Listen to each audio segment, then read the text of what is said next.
Greetings, this is Michael W. Ford. Today's video is about Krampus Frau Perchta and the wild hunt of ancient European mythology, magic, and religion. I think you might discover the legends and deeply rich symbolism and the reflection of the destructive and creative elements in nature are revealed in these subjects. Not only did these topics survive the attempt to erase and replace the cyclic celebrations around Yule, also the early church leaders' aspect, overemphasizing the demonic aspect of Frigga's nightside mask, Frau Perchta, but the wild hunt remained ingrained in the northern European spirit. Let's begin with Krampus, everyone's favorite devil who brings frightful and nightmarish warnings, especially bad children.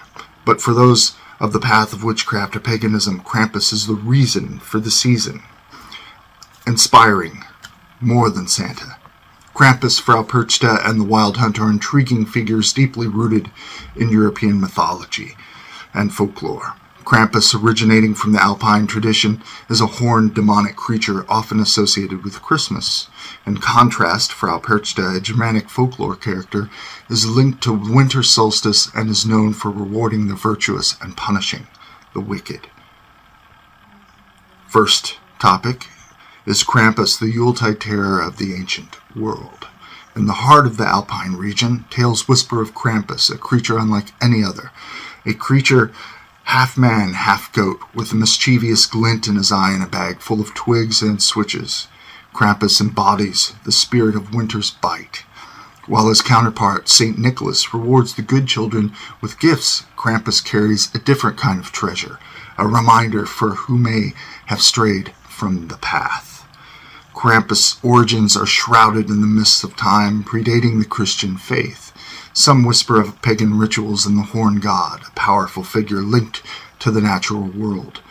As Christianity spread its wings, Krampus found his place within the winter celebrations, transforming into a reminder of justice and the consequences of misdeeds. But Krampus is not merely a fearsome figure.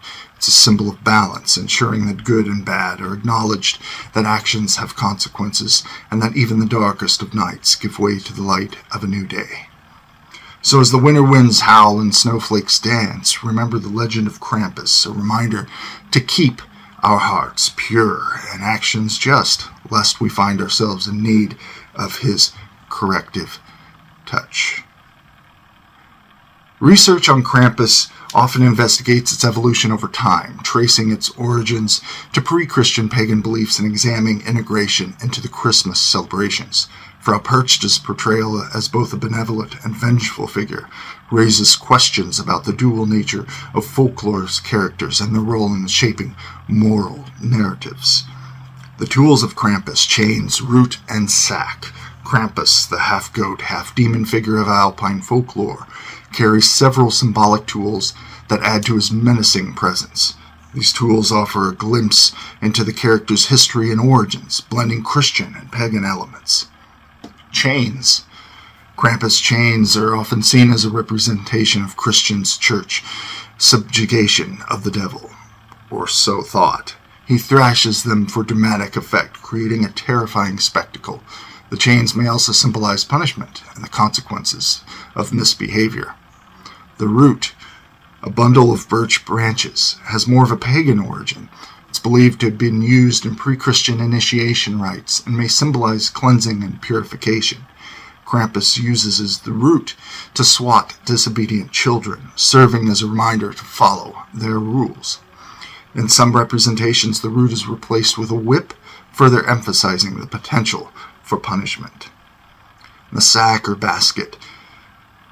The sack or basket is strapped to Krampus's back, and perhaps the most chilling of his tools, it serves as a warning to children who have misbehaved. In older versions of the legend, the sack is said to use to carry away naughty children who will be drowned, eaten, or taken to hell.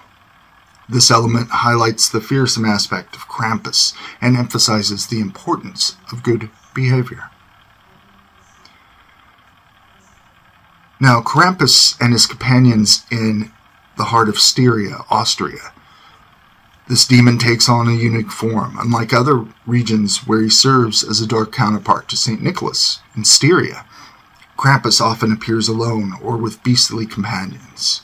These companions, known as Schrabmaner or Rauen, add to the terrifying spectacle of Krampusnacht. The Schrabmaner. These figures are depicted as wild men with antlers, fur-covered costumes, and terrifying masks. They accompany Krampus on his nightly visits, adding to the chaos and fear he brings. The presence of these creatures reinforce the pre-Christian origins of the Krampus legend, linking it to pagan rituals and beliefs. Instead of a sack or basket, Krampus in Styria sometimes carries the root, a bundle of birch branches. This root is not used for punishment, but is presented to families as a reminder of Krampus's watchful eye. The twigs are painted gold and displayed year-round in houses, serving as a constant reminder to children to behave. This tradition highlights the dual nature of Krampus, who can be both terrifying and a force for good. In smaller, more isolated villages of Styria, St. Nicholas is entirely absent from the Krampus tradition. Instead, Krampus reigns supreme, accompanied by his fearsome companions. This further emphasizes the unique character of Krampus in Styria, where he embodies an ancient and powerful force that predates the arrival of Christianity. Now on to Frau Perchta. Perchta, also known as Berchta or Bercht, was once a revered goddess in the Alpine regions of Upper Germany, Austria, and Slovenia. Her name, possibly meaning the Bright One, derived from the Old High German Bercht, or Proto-Germanic Berchtas, may be linked to the Feast of the Epiphany, known as Berchtennacht. Interestingly, another possible etymology exists, proposed by Eugen Mocht, who connects the name Perchta to the Old High German verb pergen, meaning hidden or covered. Perchta is often linked to other female figures of Germanic folklore, particularly Hulda and Frigga Frigg, suggesting a common origin for the powerful goddesses. Jacob Grimm and Lotte Motz further emphasize this connection, identifying Perchta as Hulda's southern cousin, or the equivalent. Their shared roles as guardians of the beasts and their appearances during the 12 days of Christmas, overseeing the art of spinning, strengthening the argument for their shared lineage. As Grimm notes, Perchta's presence was particularly strong precisely in the Upper German regions where Hulda leaves off, encompassing Swabia, Alice, Switzerland, Bavaria, and Austria. This geographical distribution further reinforces the connection between the two goddesses, highlighting their individual yet intertwined roles within the realm of Germanic mythology. The figure of Perchta remains a captivating and complex one, offering a window into the beliefs and traditions of the Alpine people. Whether seen as the Bright One or the hidden entity, she embodies the duality of nature and the powerful forces that shape the world. Perchta, the enigmatic goddess of the Alpine regions, existed under a multitude of names, reflecting the diversity of cultures and eras that worshipped her. Jacob Grimm, a renowned scholar of Germanic mythology, identified Perchta and Berhta as her primary names, followed by variations like Berchta, Berhta, and Frau Perchta in Old High German. Beyond this core group, her name shifted across the geographical boundary. In Baden, Swabia, Switzerland, and Slovenian regions, she was also often called Frau Foste, the Lady of the Ember Days, Perchta or Kvanikla in Slovene. Other variations included Pasterli, Quantenberka, and Fronfastviver. Intriguingly, some speculate that Berhta, the mother of Charlemagne, the Frankish emperor, may have unknowingly influenced Perchta's medieval folklore. Berhta, also known as Berhta, was said to have long and wide feet, making her taller than her husband, Pippin the Short. This particularly might have contributed to Charlemagne's unusual height, further blurring the lines between historical figure and mythical goddess. In southern Austria, particularly Carinthia, among the Slovenes, Perchta even had a male counterpart, Quantenberman, or Kvanternik, meaning the man of the 4 ember days. Jacob Grimm further suggested that Berchtold could be considered her male equivalent. These numerous names and forms highlighting the widespread influence and diverse interpretations of Perchta throughout history.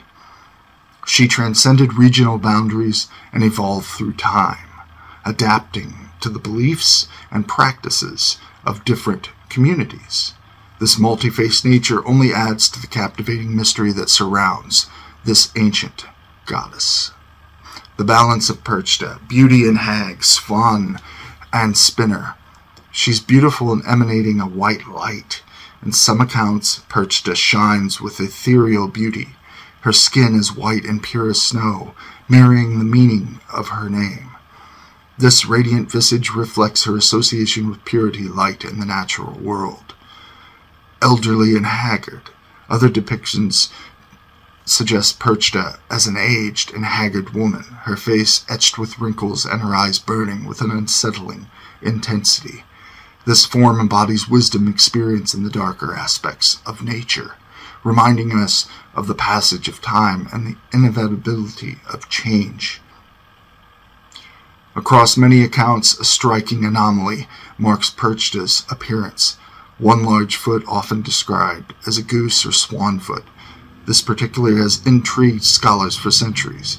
Jacob Grimm, mentioned before as a renowned mythologist, believed it was symbolized Perchta's connection to the animal realm and her ability to shapeshift. He further noted the presence of this strange foot in various languages and cultures, suggesting a deeper meaning beyond mere physical description. Grimm interpreted the large foot as a swan maiden's foot, a mark of Perchta's divine nature that could not fully be disguised. He also saw it as a spinning woman's splay foot, connecting her to the domestic realm and her role as a protector of crafts and household activities. In the Tyrol region, Perchta appears as a small, old woman. Her face, though heavily wrinkled, is lit by brightly lively eyes. Her nose is long and hooked, adding to her distinctive appearance. Her hair is disheveled and her clothing worn and tattered, reflecting a life of hardship and toil. This regional depiction underscores the multifaceted nature of Perchta. She is not simply a beautiful goddess or a terrifying hag, but encompassing both elements, embodying the duality of life and nature. Her appearance serves as a reminder that beauty and ugliness, youth and age, are two sides of the same coin, and that understanding the world requires embracing its complexities. Now, to the wild hunt. The wild hunt is a widespread motif found in European mythologies, portraying a spectacle, a spectral supernatural procession led by a mythical figure, often associated with the changing seasons. The Anglo-Saxon Chronicle of 1127. Let no one be surprised at what we were about to relate, for it is common gossip up and down the countryside that after February 6th, many people both saw and heard a whole pack of huntsmen in full cry. They straddled black horses and black bucks, while their hounds were pitch black with staring, hideous eyes. This was seen in the very deer park of Peterborough town, and in all the woods stretching from the same spot as far as Stamford. Although the night monks heard them sounding and winding their horns, reliable witnesses who kept watch in the night declared that they might well have been 20 or 30 of them, this wild tentivity as near they could tell. The ghostly nocturnal horde was the wild hunt, recorded in folklore throughout the ancient medieval and modern Europe, however concentrated in the Germanic, Northern Europe. Also known in Scandinavia as Oskaria, the terrifying ride, or Odinnacht, which is Odin's hunt. There also is the Middle High German Wotanshär, Odin's army, and in modern German it is called Wundenheer, Furious Army, or Wildjagd, Wild Hunt. In the heart of winter, when the land was gripped by the cruelest cold and the fiercest winds howled their mournful songs, a chilling spectacle swept through the frosted forests. This was the Wild Hunt, a spectral procession that haunted the darkest nights of the year. Those who dared venture out at this perilous hour might encounter the ghastly cavalcade, a sight that would forever mark their memory. The unfortunate soul who kept the sight of the wild hunt risked being swept away, deposited miles from where they stood, or worse. Yet some embraced the darkness, willingly joining the spectral riders. Their souls, unbound from the slumbering bodies, soared through the night sky alongside the hunt, participating in its enigmatic purpose. Not content with roaming the wilderness, the wild hunt sometimes entered the human realm. They descended upon towns and villages, leaving chaos and fear in their wake. Food and drink vanished without a trace, and the very air vibrated with an unseen menace. The wild hunt remained an enigma, a force of nature intertwined with the deepest magic. Its purposes were known only to those who shared join its ghostly ranks, a secret carried away into the night sky, along with the souls of those who crossed its path. When whispers of the wild hunt echo through the night, the figure at its helm remains shrouded in mystery. Across Germany, countless names echo in its tales, each painting a different visage of the leader: the spectral Perchta, the enigmatic Berhta, the imposing Holt, the alluring Holle, the wise Hulda, the enigmatic Foste, the fierce Selga and Selda, the shadowy Heme and Herla, or even the powerful Berchtold. Each carries a fragment of the wild hunt's essence, hitting at its multifaceted nature in the many faces presented in the darkness. Odin and the wild hunt. Across the Germanic lands, the wild hunt echoes through myths and legends, its leadership shrouded in mystery. However, one figure stands out: Odin, the All-Father. Odin, the god of the dead, inspiration, ecstatic trance, battle frenzy, knowledge, the ruling class, necromancy, witchcraft, and the creative and intellectual pursuits, is deeply entwined with the wild hunt. His connection to the hunt is further emphasized by the two of his hundreds of names, Jolnir and Jolhera, meaning something like Master of Yule. Odin's association with the midwinter, the time of the Yule festival, further strengthens his link to the wild hunt. Myths frequently depict him riding across the 9 worlds on his 8-legged steed, Sleipnir, or quest of the shamanic nature, a theme that further connects him to the spectral procession. While the wild hunt's leadership varied across the Germanic lands, with figures like Perchta, Berhta, and Holt also playing a role, Odin's prominence suggests a deep-seated connection between the god and his hunt. His association with death, winter, and shamanic practices paints a vivid picture of his potential role as leader of the spectral procession. The wild hunt, documented in works by scholars like Carl Jung and Jacob Grimm, explores the psychological and symbolic dimensions of the spectral chase. The motive present in different cultures suggests a shared human fascination with the mysterious and the supernatural. In conclusion, the academic exploration of Krampus Frau Perchta and the wild hunt provide valuable insights into the cultural, historical, and psychological aspects of these folklore figures, enriching our understanding of the intricate tapestries of European mythology. I'd like to thank you for watching this video. I'll have more focused on the natural things of my channel, being the cult, Luciferianism, Satanism, and black magic soon. Please like or subscribe, and thank you once again. Banama Eraman.